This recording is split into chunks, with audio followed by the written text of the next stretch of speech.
Wherever moon sits, here's the BSP. Wherever moon sits, the second house from it will get activated in the 32nd year. 3 2, 32nd year.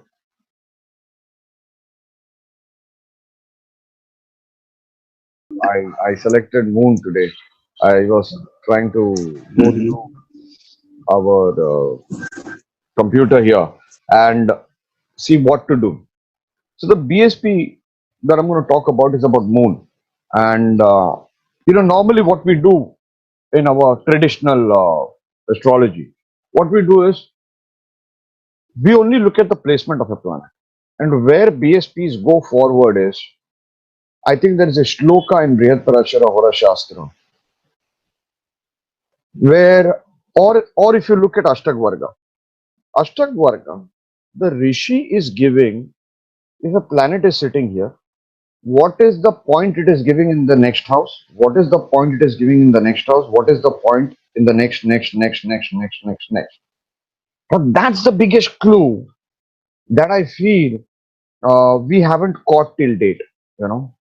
So when I started learning BSPs, I felt, man, it struck me quite later on that it is something similar to what the Rishi, the base of Ashtagvarga, something similar to the base of Ashtagvarga, that a planet sitting in a house will give results in all the other houses also. In all the other houses also, the planet will give result. And today, let us take as moon, where moon is sitting in our horoscope, and let us see what is happening in the second house from it, and which year it is getting activated in our life. Which year is getting activated? Wherever moon sits, here's the BSP. Wherever moon sits, the second house from it will get activated in the 32nd year. 3 2, 32nd year. Now let me reiterate it for the international audience that when a child is born, first day to 365 days, we count as the first year. And after 365 days will be his first birthday. So we call it the running year. So our event is based on the running year. So first day to 365 days is the first year. 365 to the next round is the second year, and so on. So if somebody is born on March 2016,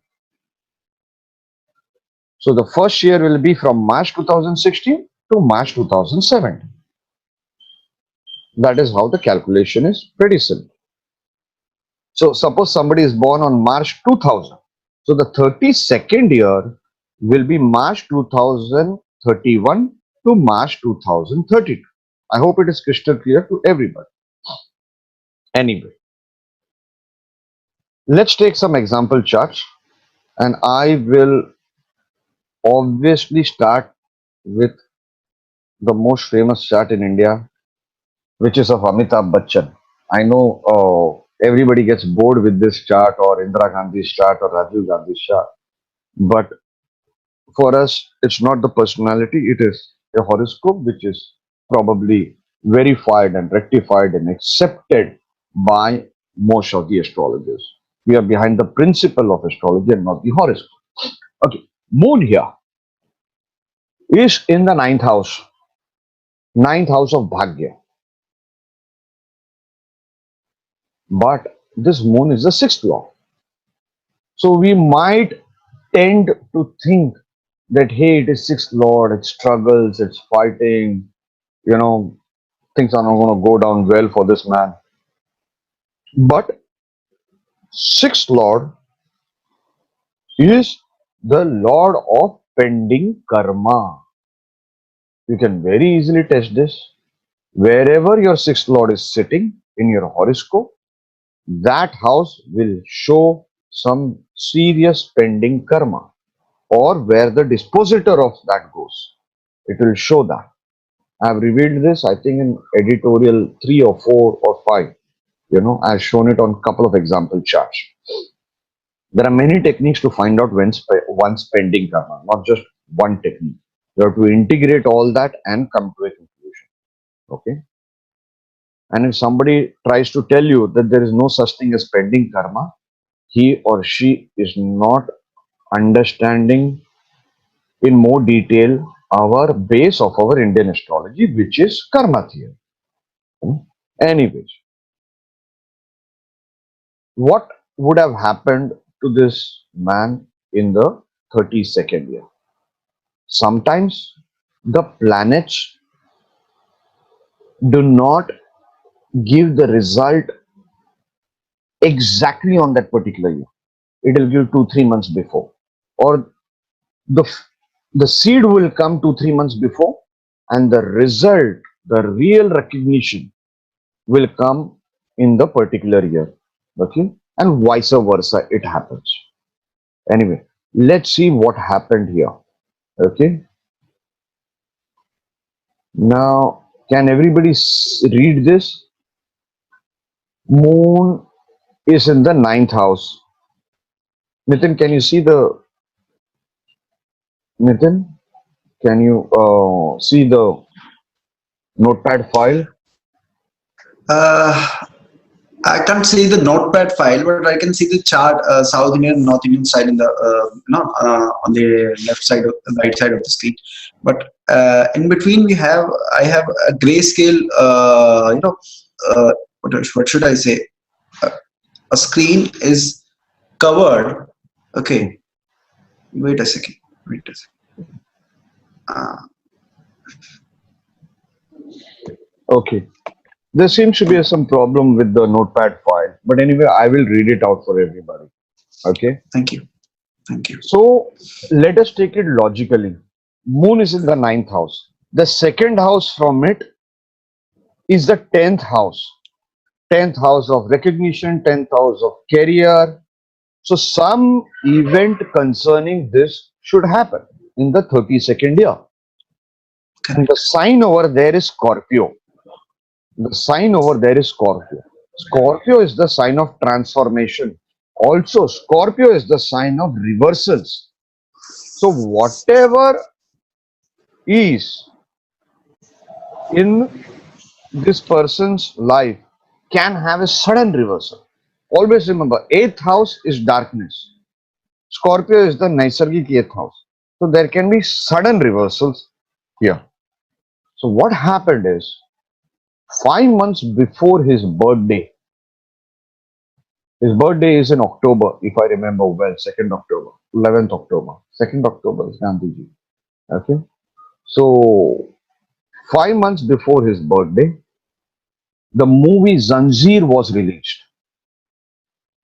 Zanjeer, if people remember the ad of Zanjeer, the poster was, I think so, something like handcuffs, if I'm right or wrong, I do not know. But it was a struggle. It showed struggle, is what I very clearly remember. Okay. Anyway, what is important is this happened few months before his 32nd year commenced, and same year he got Abhiman, another movie which was a big time blockbuster. Okay, which was in the 32nd year. Now, if you see these two movies where the changing thing in his career, it it formed what was to come of the angry young man, because you see the second from moon is Scorpio. One lot of it goes in the 8th house with so many planets. So you will see a sudden transformation. You have Mercury, you have Venus, you have Sun, the police. cop, all that kind of thing. You have Mars, Sun and Mars, all that government, Mars, the cop, the policeman, all these kind of things. And then you have Ketu. Ketu is in the Lagna. Okay. Whenever any planet sits in the Lagna, it becomes the most important planet in the horoscope. Most important planet in the horoscope.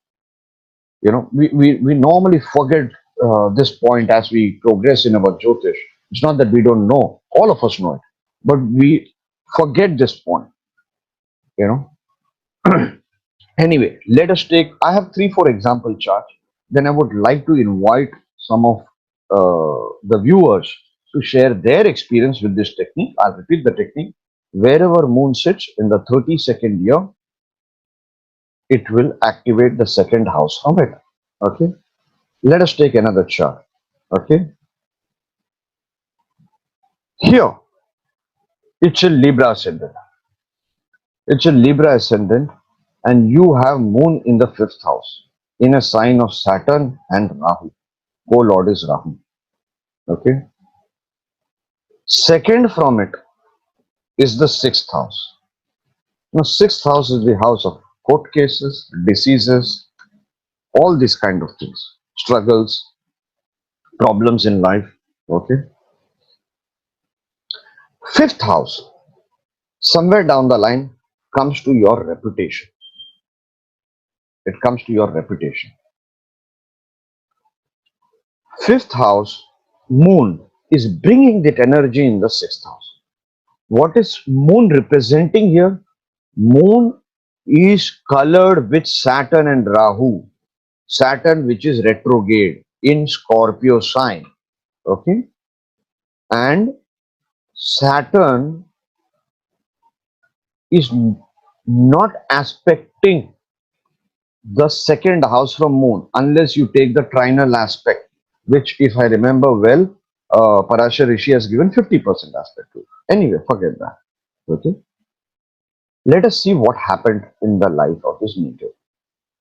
She was accused for stealing in her 32nd year, and it was proved false later on. It was proved false. Now, if you see to it, see the negative influences over here. You have Rahu aspecting moon, so that energy will come. Okay. Then you have Mars sitting over there in the second house from moon. So this Mars is dispositor of Ketu and Saturn.